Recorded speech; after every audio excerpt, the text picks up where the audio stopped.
नमस्कार, मैं फिरोज अली खोजी, आप देख रहे हैं खोजी न्यूज़। आज मैं इस वक्त मौजूद हूँ जनपद मुजफ्फरनगर में। जनपद मुजफ्फरनगर के उस ग्राउंड में मैं मौजूद हूँ जहाँ कल एक विशाल महापंचायत होने वाली है और ये महापंचायत कल जो 5 महीने उत्तर प्रदेश विधानसभा चुनाव होने वाले हैं उसको भी बदल देंगे। क्या उलटफेर होने वाला है वो जल्दी कल महापंचायत होनी है। आज 4 सितंबर है, कुछ ज़्यादा वक्त नहीं बचा है कल प्रारंभ होने में। अभी किसान इस फील्ड में आना शुरू हो गए हैं। यहाँ पर कुछ किसान हमारे साथ मौजूद हैं, इनसे पूछेंगे कहाँ से आए हैं और क्या क्या इनका उद्देश्य है महापंचायत का। तो आपका नाम? मलूक सिंह खिंडा। मलूक सिंह जी, आप किस उद्देश्य से आप महापंचायत में, क्या रणनीति है? देखिए, रणनीति तो अब कल बनेगी, लेकिन उद्देश्य हमारा एक ही है कि हम लोग जो है 9 महीने से ऊपर हम लोगों को हो गए आंदोलन करते हुए। जो कृषि कानून हमारे किसानों के खिलाफ बनाए थे, तो उसके जो हम लड़ाई लड़ रहे हैं उस पे जो है सरकार ने आज तक कोई जो है हम लोगों को साथ वार्ता जो करी थी विफल रही है और आगे कोई जो है वार्ता नहीं कर रही है। तो इस मूवमेंट को आगे बढ़ाने के लिए जो किसान आंदोलन हमारा चल रहा है, क्योंकि सरकार हमसे वार्ता नहीं कर रही है, तो अब सरकार हमसे वार्ता नहीं कर रही है तो हम लोगों का एक मकसद है कि जो सरकार की नीतियाँ हैं, गलत नीतियाँ हैं, जो इस समय भारत के जो हालात हैं हमारे देश के, जब से ये सरकार आई है, इस सरकार ने जो है मज़दूरों को, किसानों को और छोटा जो वर्ग था, व्यापारिक वर्ग था, उनको बिल्कुल कुचलने का काम किया है। और जो बड़े घराने थे, कारपोरेट घराने थे, कुछ ही ऐसे लोग थे, उनको फ़ायदा पहुंचाने के लिए इन्होंने आज तक जो है सारे कानून बनाए हैं और बना रही है। तो इसी पर जो है अब हम लोग जो है एक बहुत बड़ी हमारे मोर्चे, संयुक्त मोर्चे की तरफ से जो कॉलेज है, जो महापंचायत हो रही है, इसमें पूरे भारतवर्ष के लोग यहाँ पर पहुँचेंगे। आप देख ही रहे हैं कि यहाँ पर अभी कितनी चहल पहल है। अभी कल महापंचायत होनी है तो आज ही मुझे लग रहा है कि हज़ारों की संख्या में लोग पहुँचे हुए हैं।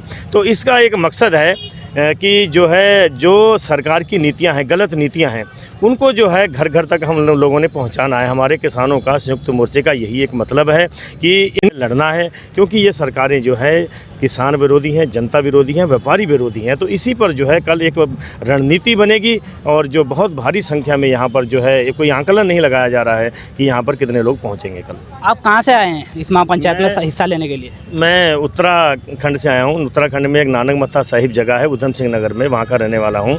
और भारतीय किसान यूनियन टिकैत के जो है मैं प्रदेश के जो सचिव हूँ उत्तराखंड से। तो अच्छा, सचिव साहब, आपके पास कितने बीघे ज़मीन है?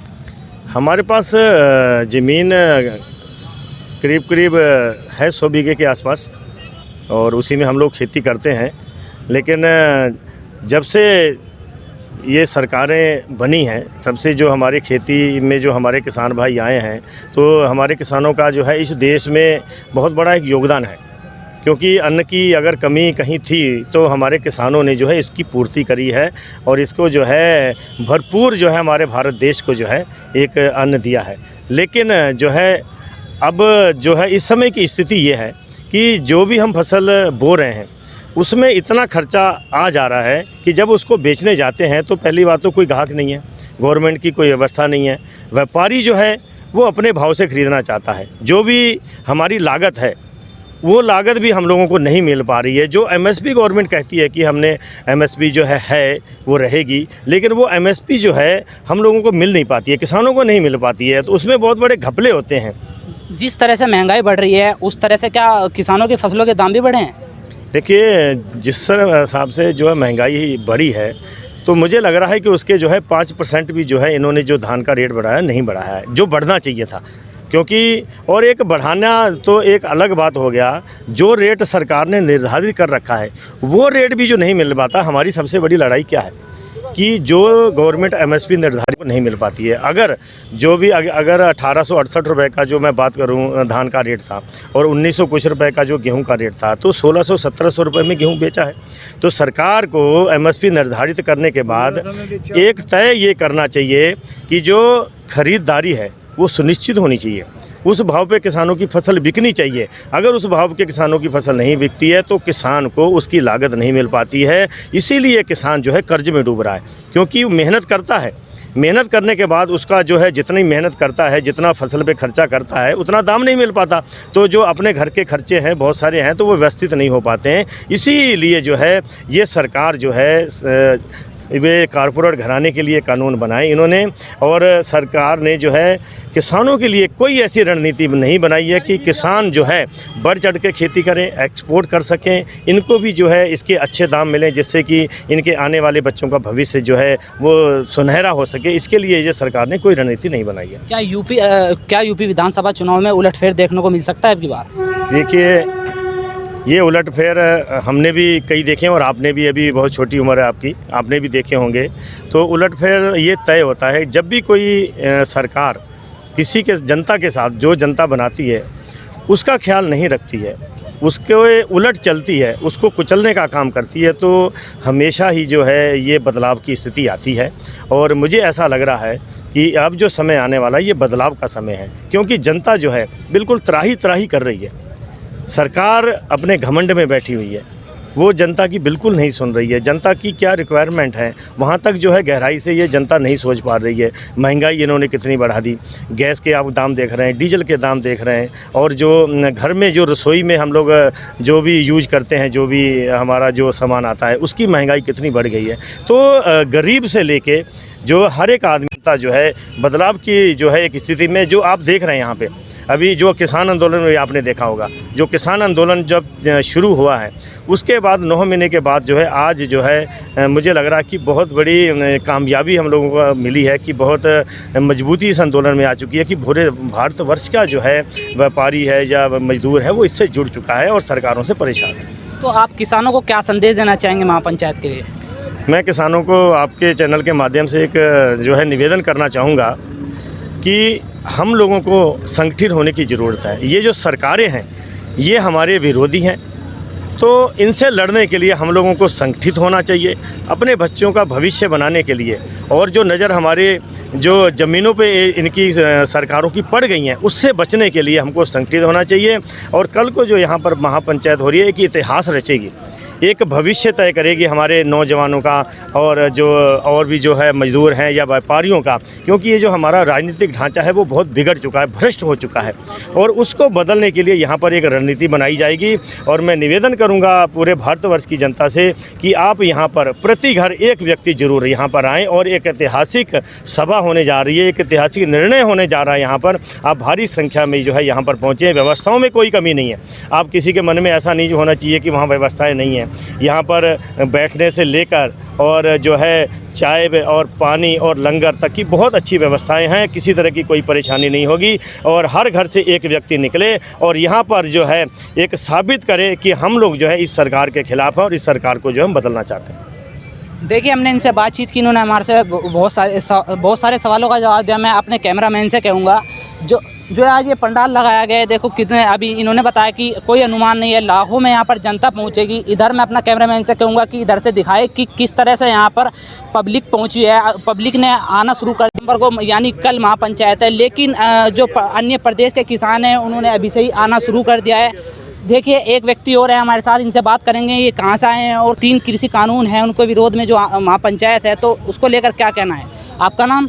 मेरा नाम सोनू चड्डा, मजा किसान संघर्ष कमेटी का जिला प्रधान है पंजाब से, गुरदासपुर से। अच्छा, क्या कहना चाहेंगे आप महापंचायत को लेकर? महापंचायत एक एडा विशाल इकट्ठ होएगा कि मोदी सरकार दी जड़ा हिला देगा। अच्छा, क्या आंदोलन कब तक जारी रहेगा? जब तक साढ़े 3 काले कानून वापस नहीं होंगे, जब तक आंदोलन चलता रहेगा। देखिए, यहाँ पर और भी लोग आ गए हैं, इनसे भी बात करेंगे, इनका क्या कहना है 3 कृषि कानूनों के विरोध में। सरदार जी, आपका क्या कहना है? ਪਹਿਲਾਂ ਤਾਂ ਮੈਂ ਆਪਣੀ ਜਾਣ ਪਛਾਣ ਕਰਾਦਾ। ਮੇਰਾ ਨਾਮ ਜੀ ਬਲਵਿੰਦਰ ਸਿੰਘ ਰਾਜੂ, ਮਾਝਾ ਕਿਸਾਨ ਸੰਘਰਸ਼ ਕਮੇਟੀ ਦਾ ਮੈਂ ਪ੍ਰੈਜ਼ੀਡੈਂਟ ਹਾਂ ਪੰਜਾਬ ਤੋਂ। ਇਹ ਦੁਨੀਆ ਦੀ ਸਭ ਤੋਂ ਵੱਡੀ ਮਹਾਂ ਪੰਚਾਇਤ ਜਿਹੜੀ ਹੈ ਉਹ ਮੁਜ਼ੱਫਰਨਗਰ 'ਚ ਹੋਣੀ ਹੈ, ਤੇ ਹੋਣੀ ਇਸੇ ਰੋਸ 'ਚ ਵੀ ਜਿਹੜੇ 9.5 ਮਹੀਨੇ ਹੋ ਗਏ ਸਾਨੂੰ ਦਿੱਲੀ ਦੇ ਬਾਰਡਰਾਂ 'ਤੇ ਬੈਠਿਆਂ ਨੂੰ, ਵੀ ਇਹਦੇ ਰੋਸ ਵਿੱਚ ਅਜੇ ਤੱਕ ਸਰਕਾਰ ਨੇ ਜਿਹੜੀ ਆ ਕੰਨ ਤੇ ਜੂੰ ਨਹੀਂ ਸਰਕੀ। 11 ਮੀਟਿੰਗਾਂ ਕਰਨ ਤੋਂ ਬਾਅਦ 'ਚ 7 ਮਹੀਨੇ ਹੋ ਗਏ ਆ, ਸਰਕਾਰ ਨੇ ਸਾਡੀ ਕੋਈ ਗੱਲ ਬਾਤ ਨਹੀਂ ਪੁੱਛੀ। ਇਹ ਕਰਕੇ ਪੂਰੇ ਭਾਰਤ ਵਿੱਚ ਜਿੱਥੇ ਜਿੱਥੇ ਵੀ ਬੀਜੇਪੀ ਦੀ ਸਰਕਾਰ ਆ, ਸਾਰਿਆਂ ਨੂੰ ਸਾਡਾ ਆਦੇਸ਼ ਇਹੋ ਹੀ ਆ ਵੀ ਬੀਜੇਪੀ ਨੂੰ ਚੱਲਦਾ ਕਰੋ, ਬੀਜੇਪੀ ਨੂੰ ਭਾਰਤ ਦੇ ਵਿੱਚੋਂ ਚੱਲਦਾ ਕਰੋ, ਤੇ ਜਿੰਨਾ ਚਿਰ ਇਹ ਕਿਸੇ ਕਾਨੂੰਨ ਜਿਹੜੇ ਸਾਡੇ 3 ਕਾਨੂੰਨ ਆ ਇਹ ਵਾਪਸ ਨਹੀਂ ਲੈਂਦੇ ਤੇ MSP ਤੇ ਗਰੰਟੀ ਨਹੀਂ ਜਿੰਨਾ ਚਿਰ ਪੂਰੀ ਨਹੀਂ ਉਹਨਾਂ ਚਿਰ ਬੀਜੇਪੀ ਦੇ ਪੈਰ ਕਿਸੇ ਵੀ स्टेट ਵਿੱਚ नहीं लगन देवांगे। अच्छा, यूपी में भी विधानसभा चुनाव होने वाले हैं, तो क्या आपकी बार उलटफेर देखने को मिल सकता है? ਬਿਲਕੁਲ ਦਿਖ ਸਕਦਾ ਹੈ। यूपी 'ਚ ਵੱਡੀਆਂ ਰੈਲੀਆਂ ਕਰਾਂਗੇ ਅੱਜ ਜਿੱਦਾਂ ਮਹਾਂ ਪੰਚਾਇਤ ਹੋ ਰਹੀ ਆ। बाकी हर गांव-गांव में जाके बोलेंगे भी बीजेपी को वोट ना डालो, ये और किसी को जिसको मर्जी डाल दो। अच्छा, आपको यूपी में कौन सा दल लगता है जो किसानों के समर्थन में? वैसे तो बहुत सारे दल आ रहे हैं, तो किसको किसान एक तरफ होकर वोट करेंगे? देखो अब देंगे किसी को भी किसान एक तरफ होकर वोट डाल दो, पर ये है भी जो किसानों के साथ खड़ेगा उसकी किसान मदद करेंगे, जो किसानों के उल्ट चलेगा उसकी किसान डांट के विरोध करेंगे। ठीक है, तो आप किसानों को क्या संदेश देना चाहेंगे महापंचायत को लेकर? कल महापंचायत है, अभी से ही लोगों ने आना स्टार्ट कर दिया है। देखो जी, हम लोग तो एक ही बात बोलनी चाहते किसानों को भी जितनी देर किसानी है और इंसानियत है उतनी देर किसी भी सियासी पार्टी के पीछे ना जाओ और बीजेपी का विरोध करो तो अपनी ज़मीन बचाओ, अपनी ज़मीर बचाओ तो अपने बच्चों का आने वाला भविष्य बचाओ। यही अपील करेंगे जो, और हम अपने किसान भाइयों को यही बात करनी चाहते हैं कि सभी के सभी किसान जो है किसानी अपनी बचा लो, अपनी ज़मीन बचा लो, अपना ज़मीर बचा लो, इन सियासी पार्टियों के पीछे ना भागो। महापंचायत में शामिल होने के लिए आप कितने लोग आए हैं? हम लोगों के बहुत बड़े बड़े जत्थे आ रहे हैं। अभी भी हम लोग यहाँ आपके जत्थे में कितने लोग हैं? अभी हम तो 50-60 गड्डी लेके आए हैं और हम लोग हमारे जो लोग हैं ट्रेनों पे आ रहे हैं पंजाब से, तो सुबह पता चलेगा भी कितना तगड़ा यहाँ जो रोज है और महापंचायत कितनी तगड़ी होगी, इस बात का सुबह पता चल जाएगा। ठीक है, हमने यहाँ के किसानों से बातचीत की। इनका कहना है कल पता चल जाएगा कि कितनी यहाँ पर भीड़ हो जाएगी, और यहाँ से अन्य प्रदेश महाराष्ट्र, हरियाणा और उत्तर प्रदेश सहित पूरे देश भर के किसान इस महापंचायत में हिस्सा लेने के लिए आ रहे हैं। देखिए, जहाँ महापंचायत होने वाली है मैं उस मंच पर मौजूद हूँ। यहाँ पर हमारे साथ एक सरदार जी मौजूद हैं, इनसे बात करेंगे कहाँ से आए हैं और ये एक मेडल भी ले रहे हैं। मेडल किस लिए मिला गया था? तो आप सरदार जी, आपका नाम और कहाँ से आए हैं? हम देसा सिंह है, डिस्ट्रिक्ट पीलीभीत से आए हैं। हमने 1965 का लड़ाई पाकिस्तान के साथ लड़ी हुई है, गवर्नमेंट ने हमें मेडल भी दिए थे। तो आपको बहादुरी का एक मेडल मिला था? बहादुरी का मेडल मिला। हम युद्ध में महापंचायत को लेकर आप क्या कहेंगे? कल महापंचायत होने वाली है, अभी से किसानों के आने का जो रेला है वो शुरू हो गया है। बहुत बड़े पद्धर पर दुनिया आ रही है, और ये जो काश्तकार होता है ना, ये धरती का सीना चीर के अन्न पैदा करता है, रीढ़ की हड्डी होती है। काश्तकार जो है ये रीढ़ की हड्डी है, और इससे बड़ा जुल्म हो रहा है। इससे देखो, इसके हर चीज़ का रेट कहाँ है इनका। जब आप धान की फसल हमारी आ जाएगी वो वट्टे खाते में जाएगी 800, 900, 1000 रुपये, 1100 रुपये से ऊपर कहीं बढ़ेगी नहीं। और इतनी सरकार जास्ती जुल्म कर रही है, हद से ज़्यादा कर रही है। हमारा बॉर्डर पर 600-700 किसान जो है शहीद हो चुका है। किसी ने एक दफ़ा एक शब्द नहीं किसी की लाश पर बोला। अब जब बॉर्डर पर बच्चे की जिस तरह से कोई हीरो या उसकी डेथ हो जाती है तो उस पर मंत्री, मुख्यमंत्री और प्रधानमंत्री जैसी शख्सियत उन पर दुख जताती है, और किसान आंदोलन में बहुत सारे लोग शहीद हुए हैं, क्या उस पर भी जताया? यार, जब बच्चे की बॉर्डर से लाश वलेट कर आती है, उस माता पिता को पता लगता है कि हमारा बच्चा दुनिया से जा रहा है। और 600-700 किसान जो है शहीद हो चुके हैं, लेकिन इस सरकार ने 2 लफ्ज़ नहीं जाके कहीं बोला भी ये जो है मारा हुआ। हम तो यही प्रार्थना करते हैं, ये निवेदन करते हैं और रिक्वेस्ट करते हैं, और जल्दी से जल्दी ये तीनों कानून जो है वापस ले ले। जितना लंबा हो रहा है आंदोलन, उतना ही सरकार को बहुत ठेस पहुँचेगी।